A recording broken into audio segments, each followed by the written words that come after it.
Bonjour à vous, chers internautes de Prime News TV Bénin. Bienvenue dans votre émission adorée Entrepreneuriat. Comme vous le savez, sur cette émission, nous recevons pour vous des jeunes entrepreneurs qui viennent partager leur expérience à vous, chers internautes. Alors aujourd'hui, sur cette émission, nous recevons un jeune entrepreneur qui s'investit depuis peu dans le secteur de l'immobilier, plus précisément dans l'ameublement. Alors, chers invités, bonjour. Bonjour, madame. Comment vous allez? Je vais très bien, sûr. Ça va super bien. Alors, nos amis internautes voudraient vous connaître davantage. Merci bien, madame. Je suis Étienne Kassa. Je suis de formation enseignante. Je suis enseignant de langue étrangère. Et après, je suis jeune entrepreneur et intervenant dans le domaine de l'immobilier, spécialement de l'ameublement et de la décoration intérieure. D'accord. Vous êtes enseignant de langue. De quelle langue J'enseigne les langues étrangères, le français, langue étrangère, l'anglais et l'espagnol aussi. Alors, vous êtes enseignant. Oui. Qu'est-ce qui vous a poussé vers ce secteur ou qu'est-ce qui vous a poussé à entreprendre? Bien. Au départ, j'étais toujours passionné de profession libérale. J'ai toujours voulu être dans un monde où c'est moi-même qui me fixe mes objectifs. Ce sont les résultats que j'attends de moi-même qui m'obligent à aller beaucoup plus de l'avant. Je n'ai pas toujours voulu rester dans les quatre murs d'un bureau face à un ordinateur juste à décider. J'ai toujours voulu être un homme de terrain. Après donc ma licence à l'université, j'ai d'abord commencé l'enseignement. J'ai enseigné pendant près de 10 ans. Et pendant que j'enseignais, j'ai un ami, un frère et ami avec qui j'ai fait l'enfance, qui lui apprenait la fabrication des meubles de luxe. D'accord. Et quand j'ai fini la licence, j'ai commencé par enseigner.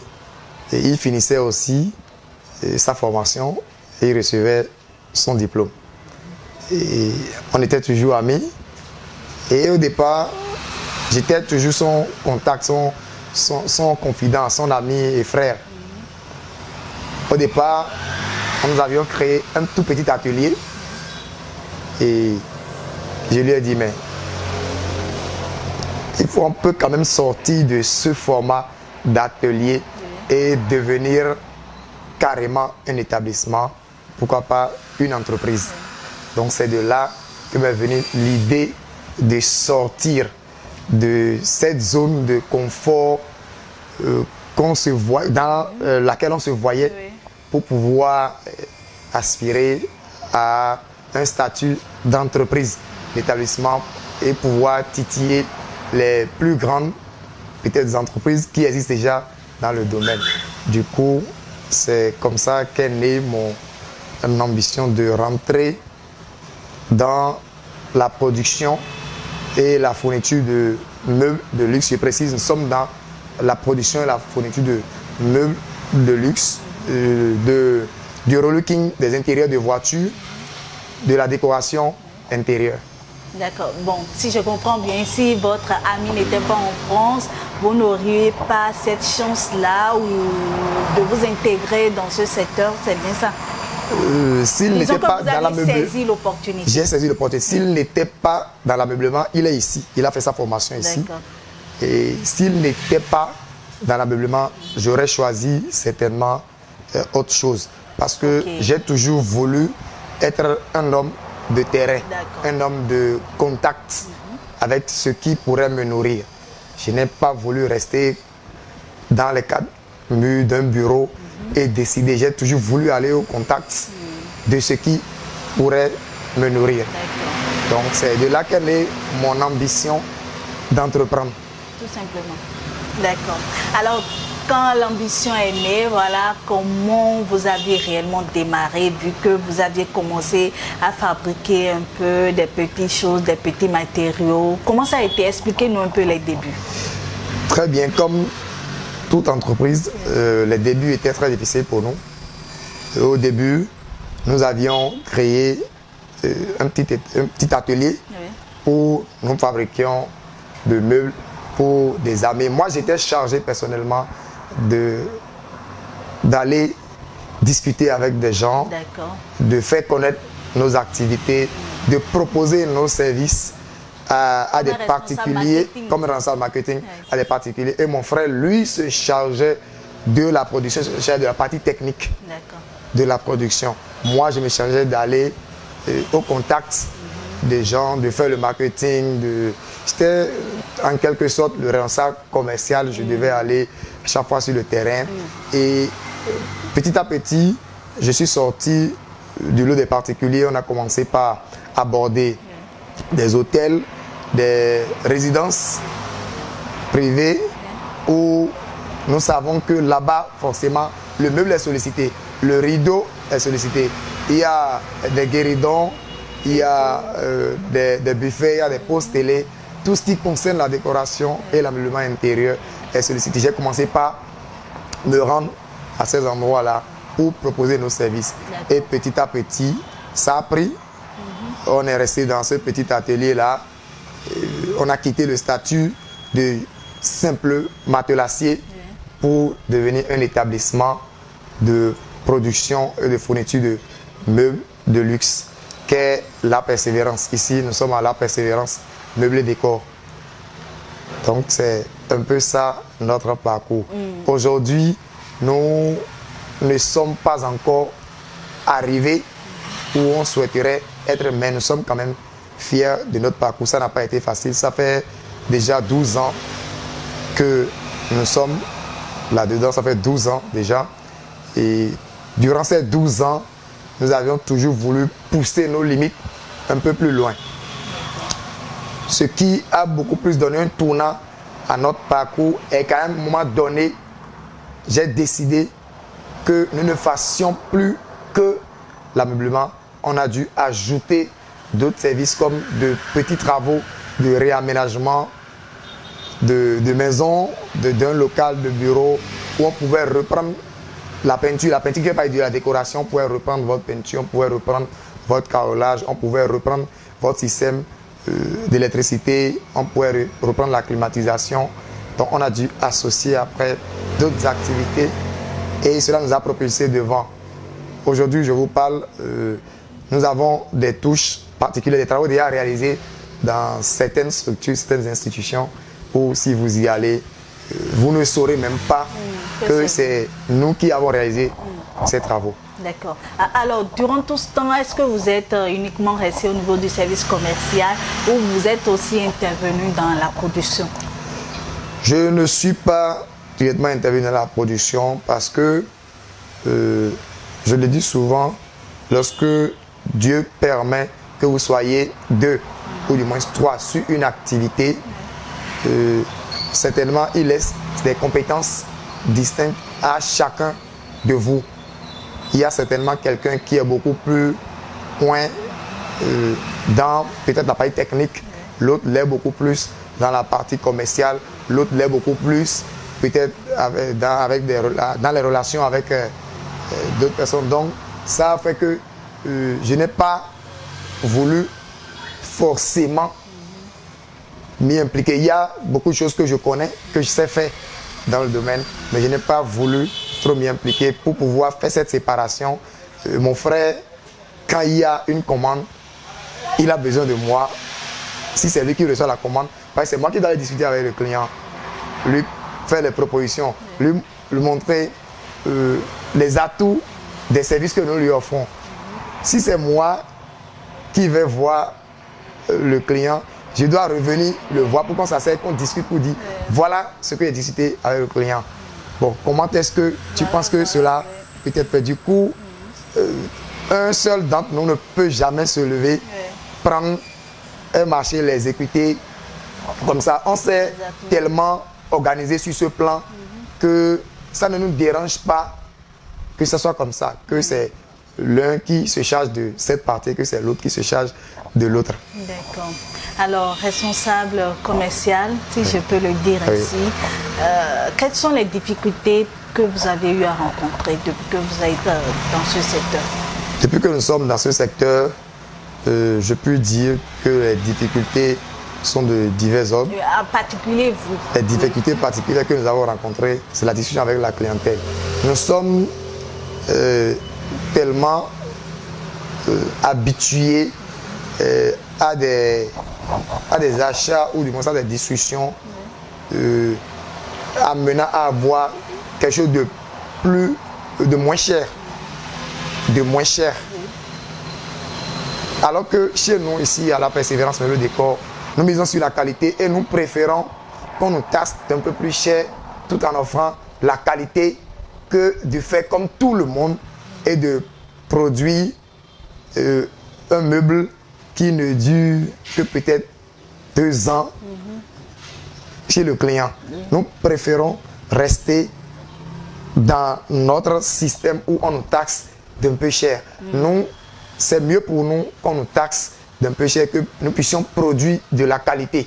Donc souvent les clients vous disent que vous êtes un peu cher. Les clients nous disent que nous sommes chers dans nos coûts, dans nos productions. Mais nous avons toujours trouvé des astuces pour leur démontrer que ce n'était pas ça le problème, c'est la qualité de ce qu'ils veulent. Parce que quand vous commandez quelque chose, il y a 3 options. C'est-à-dire vous demandez, vous faites une commande, vous pouvez dire je veux que ça soit vite fait, bien fait. Et la 3e option, ça porte sur le coût. Donc quand vous voulez quelque chose qui est vite fait et très bien fait en matière de qualité, attendez-vous sûrement à ce que ça soit un peu plus cher que ce que vous trouvez d'habitude. Parce que vous pouvez trouver le même modèle. En matière de meubles, vous pouvez avoir le même modèle, mais pas avec le même matériel. Vous pouvez avoir le même modèle, exactement, mais vous n'aurez pas le même matériel de fabrication. Donc nous sommes confrontés souvent à ce problème de cherté dont les clients nous taxent. Et l'autre difficulté que nous avons beaucoup plus rencontrée, c'est comment parvenir à nous imposer auprès de plus grandes structures. Si la consommation en matière de meubles aujourd'hui au Bénin a connu une croissance, il faut noter que les meubles importés ont une place très capitale. Les gens préfèrent beaucoup plus les meubles importés parce que dans la tête du Béninois, ce qui est importé est forcément la qualité. Mais je peux vous dire que nous produisons des meubles ici qui ont une espérance de vie beaucoup plus avantageuse que les meubles importés. Parce que tel que nous utilisons les meubles ici, la façon dont nous maltraitons nos meubles ici, nous les déplaçons, ce n'est pas de cette même manière qu'un meuble produit, par exemple, en Chine, en France, qu'eux ils utilisent leurs meubles là-bas. D'accord. Et à part ces 2 difficultés, est-ce qu'il y a d'autres difficultés que vous avez rencontrées? Il y a des difficultés dues au financement. Nous avons voulu élargir nos activités, faire une production à grande échelle, avoir un showroom, une boutique où nous puissions exposer. Vous voyez ici où nous sommes obligés de ne pas en produire plus parce que l'espace que nous avons n'est pas assez large pour en produire plus. Et nous préférons produire sur commande. Et le délai n'est pas aussi trop long chez nous. Lorsque vous nous commandez un meuble, on a un délai très court. On peut veiller pour produire un meuble de qualité en un temps record. Alors, comment est-ce que vous arrivez à surmonter toutes ces difficultés-là? Est-ce que vous avez des astuces que vous utilisez? Oui. Aujourd'hui, nous sommes parvenus à surmonter un certain nombre de difficultés tout en réinvestissant le peu que nous étions en train de gagner toujours dans les meubles, dans d'autres activités. Donc, quand nous avons besoin de sous pour passer aujourd'hui avec des structures qui sont nos partenaires, les structures dans lesquelles nous sommes prestataires aujourd'hui, c'est la prestation sur fonds propres. Quand vous recevez le bon de commande, vous réalisez les travaux sur fonds propres, vous soumettez la facture. La facture fait 1 mois dans le système du client avant d'être payé. Donc, un travail que vous avez reçu vous l'avez réalisé pendant, je suppose, 2 semaines. Vous soumettez votre facture. C'est pratiquement, disons, de la date de la commande à la date de paiement de votre facture, ça fait pratiquement 6 semaines, voire 2 mois. Donc, quand vous recevez un certain nombre de commandes et que vous devez fonctionner sur fonds propres, parfois ça nous bouscule. Mais nous avions trouvé des formules pour pouvoir... Parce que le financement ne vient pas... Lorsque vous approchez des structures, soit de microfinance ou des institutions financières ou des banques, c'est un peu compliqué la procédure. Alors que vous avez besoin de cash pour pouvoir exécuter le marché que vous avez reçu. Du coup, le peu qu'on gagnait, on a dû réinvestir dans autre chose pour pouvoir diversifier nos revenus. Là, quand on a des soucis ici, on essaie de puiser un peu de l'autre côté pour gérer et quand ça revient, on remet à sa place. Tout à l'heure, vous avez parlé de la clientèle. Qui sont ceux-là? Qui sont vos clients? Nos clients, aujourd'hui, sont variés. Nous avons des particuliers, nous avons des amis à nous qui commandent chez nous. Nous avons les guest house, les hôtels, nous avons des multinationales chez qui nous sommes prestataires beaucoup plus en relooking intérieur de leur véhicule. Je prends par exemple Bolloré, actuel AGL, Bénin Terminal. Vous n'êtes pas obligé de citer toutes les structures. Donc je prends juste les catégories. Il y a des multinationales, il y a des particuliers, il y a des hôtels, il y a des guest house. Voilà un peu généralement. Entre-temps, nous avions... le Béninois lambda qui vient. Oui, des particuliers. C'est pourquoi j'ai parlé de particuliers. Le Béninois lambda qui vient et en fonction de son budget, on peut lui proposer un meuble. Quand je dis qu'on taxe cher, ce n'est pas qu'on ne peut pas réaliser des meubles pour tout le monde.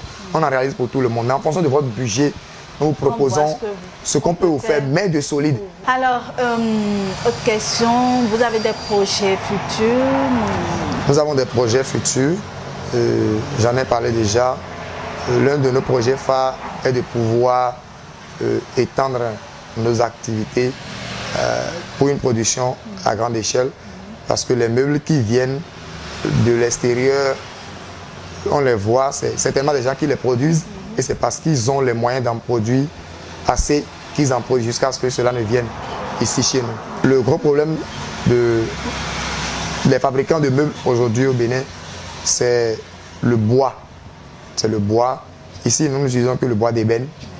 Et quand parfois nous manquons de ce bois-là, ça nous pose un peu de soucis. Notre projet futur, c'est de pouvoir élargir, faire la production à grande échelle, forcément. Sans quoi on serait resté là-dedans pendant 20 ans, 30 ans et ne pas pouvoir être une référence en matière d'ameublement, ce serait un regret. D'accord. Avant de venir à votre message, comment ça se passe? Vous êtes les seuls à produire? Est-ce que vous avez de la main-d'œuvre? Comment ça se passe? Vous avez des gens qui vous accompagnent? Bien sûr, nous sommes toute une équipe, comme je vous l'ai dit. Il y a des jeunes qui viennent en formation chez nous. Il y a des apprentis, il y a des ouvriers, il y a des gens qui viennent en formation. Et quand ils sont en formation, la pratique, il constitue généralement la main-d'œuvre. La pratique est beaucoup plus à l'œuvre que la théorie, parce que ça se fait devant eux tous les jours et ils apprennent, ils assimilent aussi rapidement. Ils ont un responsable qui est là à l'atelier en dehors du responsable, mon frère qui gère la partie technique. Il y a un autre responsable qui a la formation de ces jeunes-là. Et je vous assure que ces jeunes qui viennent chez nous, quoi qu'ils soient jeunes, ils sont déjà aguerris. Ils ne savent peut-être pas comment se font les achats, pas encore, mais ils savent déjà produire. Lorsque vous leur remettez le matériel, vous leur dites on veut tel modèle de meuble. Ils sont capables de vous sortir le meuble sans même que nous soyons là. D'accord. Vous avez été formé enseignant, si je peux le dire ainsi. Mais pourtant, vous avez voulu vous exercer dans d'autres ou trouver vos petits sous, vos petits moyens dans d'autres activités comme l'ameublement, oui. Un secteur dans lequel vous êtes fait investir depuis quelques années. Alors pour ces jeunes-là qui aujourd'hui, bon, ne désirent pas, je vais dire, entreprendre, qu'est-ce que vous avez à leur dire? Quel message aviez-vous à leur envoyer? Très bien. Pour ces jeunes-là qui pensent que l'entrepreneuriat, c'est difficile, c'est dur. C'est pas dur. C'est plus... Non. C'est plus risquant de ne pas risquer. Il faut toujours prendre le risque d'aller. C'est vrai, l'entrepreneuriat n'est pas aussi facile qu'on le pense, mais ce n'est pas aussi difficile que cela. Il faut, lorsque vous avez de la détermination, vous avez les aptitudes, il faut de la discipline pour aller au résultat. Vous pourriez avoir les moyens, avoir les aptitudes qu'il faut, mais si vous n'avez pas de la discipline, vous ne pouvez pas entreprendre. Vous devez avoir de la discipline envers vous-même et envers ce que vous faites. Et qu'est-ce qui fait que beaucoup de gens aujourd'hui sont peut-être dans la production de meubles comme nous, mais ont du mal aussi à décoller, si je peux le dire ainsi. Beaucoup de gens, il y a des menuisiers, il y a des soudeurs, il y a des vitriers, beaucoup de gens fuient par exemple le côté formel de leur activité. Ici, j'ai toujours dit à mon frère, il n'y a rien de mieux que de se formaliser. Parce que quand il y a des opportunités qui viennent, ces opportunités ne seront présentées qu'à ceux qui sont dans le formel. Vu toutes les lois régissant le fisc aujourd'hui, la loi de la préparation des marchés, les lois sur l'approvisionnement dans les structures, c'est parce que beaucoup de gens créent leur structure, mais fuyant peut-être le fisc, se disant si je me déclare, les gens vont dire si, les gens vont dire ça, l'État connaîtra ce que je gagne. Non, ce qui vous appartient, c'est ce que vous faites. Ce qui appartient à l'État, c'est le client qui vous paye ça. Et l'État ne gagne que ce que l'État doit gagner sur ce que vous avez produit. Donc pour ceux qui ont peur de s'investir dans l'entrepreneuriat, je puis leur dire, soit vous prenez le risque d'investir, parce que je prends des exemples, si vous investissez 100 000 dans une activité, c'est une double face. Soit vos 100 000 vous rapportent beaucoup plus ou un peu plus à chaque mois pendant une longue durée, soit vous perdez les 100 000 au cas où ça ne marcherait pas. Je prends le premier cas. Au cas où ça marcherait, vous serez en train de gagner en plus de vos 100 000 à chaque fois que vous serez en train d'exercer pendant une longue durée. Mais au cas où vous perdrez, vous ne perdrez que les 100 000, vous ne perdrez pas plus que les 100 000. Donc quand vous évaluez les deux, le mieux c'est de se discipliner. Donc quand on investit, simplement s'armer de courage. S'armer de discipline surtout. Et de détermination de aussi. Discipline. Vous pouvez avoir la détermination, les moyens, mais si vous n'avez pas la discipline, vous allez, votre projet est voué à l'échec d'avance. D'accord. Merci beaucoup. Qu'est-ce que vous allez nous proposer ou proposer à nos amis internautes qui nous suivent actuellement dans la rubrique découverte? Dans la rubrique découverte, je vais quand même vous laisser voir de visu un meuble que nous sommes en train de produire. L'équipe est là actuellement. C'est parce que c'est déjà là, le meuble est déjà là. J'aurais voulu que la conception depuis le début se fasse de voir pour que vous puissiez voir de vos yeux le matériel réellement utilisé, pour que les téléspectateurs puissent voir. Parce que c'est mieux, c'est bon de dire c'est ça qui est utilisé. Mais quand le meuble est dans votre chambre, ou bien vous l'achetez un meuble, vous n'ouvrez pas pour voir. C'est pourquoi à chaque étape chez nous, quand on fait le cadre, on conçoit le cadre, on appelle le client. Venez voir. Bon, ça c'est un truc qui est déjà réalisé. C'est pas encore fini. C'est pas encore fini. Vous allez toujours voir. C'est pas encore fini. C'est une partie qui est juste réalisée. Mais vous pouvez toujours voir. Tel que c'est, ce n'est pas encore assemblé. Parce que nos meubles sont en pièces démontables. D'accord. C'est en pièces démontables. Ce n'est pas des meubles condamnés. Donc vous pouvez toujours voir. C'est là. à la fabrique, nous irons et vous verrez de vos yeux vous-même ce qui est utilisé, la façon dont nous fabriquons nos meubles. D'accord. Avant d'aller là-bas, une dernière préoccupation. On n'a pas besoin de formation forcément avant d'être chargé de marketing ou avant d'être responsable commercial. On en a besoin. On en a besoin en toute chose. Est-ce que vous avez reçu une formation? J'ai fait des formations après. J'ai fait des formations. J'ai fait par exemple une formation en approvisionnement logistique, ce qui me permet par exemple de connaître un peu comment fonctionnent les avis, peut-être d'appel d'offres, comment fonctionne la loi, bien le système d'approvisionnement, comment je dois me comporter vis-à-vis d'un client si je sens qu'il y a vice de procédure. Vous voyez, donc ce qui j'ai fait des formations. J'ai fait des formations. Après, je suis dedans et j'ai fait des formations. Il faut toujours, même quand vous êtes des prédispositions à quelque chose et vous êtes là-dedans, essayez de vous former pour pouvoir acquérir beaucoup plus de connaissances. Cela vous aidera certainement. Alors, chers amis internautes, suivez-nous, suivez Monsieur Étienne tout de suite dans la rubrique Découverte.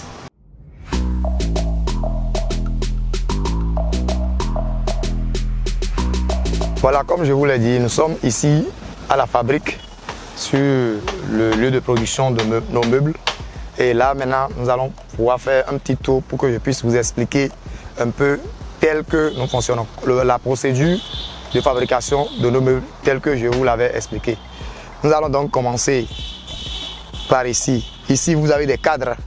Vous avez des cadres préconçus. Nous avons conçu des cadres juste pour pouvoir faire une exposition. Ça, c'est un meuble que nous allons faire en modèle de 6 places. Vous avez un modèle d'une place, de 2 places et un autre modèle de 3 places pour faire 6 places. Donc, après la conception du cadre, nous avons le moussage que vous pouvez voir ici. Il y a la mousse. Nous utilisons de la mousse PEB qui est utilisée pour envelopper complètement le cadre afin de pouvoir permettre un certain confort au meuble. Là, après le moussage, nous allons partir à l'atelier de couture. Ici, où il y a la coupure et la couture du tissu, vous pouvez vous rapprocher pour voir. Là, ça c'est un tissu bien demandé par un client. Son meuble est actuellement en cours de confection. Vous avez la couture, la coupure ici et après l'air de couture avec ces machines que vous voyez. Après donc la couture, nous repartons maintenant vers les meubles pour habiller. Habiller le meuble, c'est utiliser la matière que le client aurait choisi, soit du tissu, soit du cuir, pour pouvoir l'envelopper tel que vous pouvez le voir ici. Ça, c'est l'habillement du meuble qui a déjà commencé. Et après l'habillement, on fera donc l'assemblage, parce que c'est des meubles en pièces démontables. Donc là, vous avez déjà des assises qui sont déjà presque finies en matière d'habillement. Et là, c'est un procédé. Voilà des ailes, par exemple. Voilà des ailes qui seront agrafées à ce meuble. Ça, c'est un dos. C'est le dos du meuble. Voilà l'assise qui est déjà là. Dès que ce sera fin prêt, le meuble sera finalement assemblé pour donner un salon tel que vous l'avez vu là dans la boutique. C'est un peu ça. Donc c'est un peu ça le procédé de fabrication d'un meuble. Et vous allez voir que dans nos meubles, il n'y a pas de carton, il n'y a que des cônes plaqués renforcés, du bois d'ébène, d'accord, et de l'isorel. De l'isorel, c'est parce que à ce stade là maintenant, c'est préconçu. Ce n'est pas une commande, c'est juste un préconçu qu'on a fait. Et d'ici à là, ce sera achevé pour pouvoir être exposé à la boutique. Voilà le procédé de fabrication de nos meubles. Là, vous allez voir nos jeunes en formation qui sont en train de finaliser un cadre. Ils sont en train de finaliser un cadre parce que le cadre était déjà préconçu et ils doivent le finaliser pour pouvoir passer au moussage, là, à la coupure, à la couture et enfin l'habillement et le montage. Je rappelle que la forme du meuble dépend du modèle que le client veut. Vous voyez par exemple, je peux me tenir debout sur ce meuble. Ça témoigne de la résistance des meubles que nous produisons. Là, on n'a pas encore fini, on n'a que le cadre qui est conçu à base de bois d'ébène. Le bois d'ébène, tout le monde le sait, le bois d'ébène est un bois qui résiste beaucoup, qui a une forte résistance en matière de charge. Donc là maintenant, comme vous le voyez, je peux rester debout là-dedans sans même qu'on sente que je suis sur ce bois-là. Ce cadre est conçu pour un modèle donné. Ça dépendra du modèle que le client aura choisi. Donc c'est un modèle que nous avons ici, qui est là. Dans la boutique, vous verrez un modèle L. Dans la boutique, ce modèle, nous l'appelons modèle tête D. Ça peut être la tête du modèle où on peut poser la tête. Elle est amovible. On peut l'enlever et remettre à sa place. Ou on peut le faire en tête dépliable. Elle se replie vers le bas ou elle se relève vers le haut. Donc ça dépendra de ce que le client nous aurait demandé. Nous sommes en mesure de fabriquer toutes sortes de meubles, des meubles ordinaires jusqu'aux meubles un peu plus complexes tels les Louis XIV.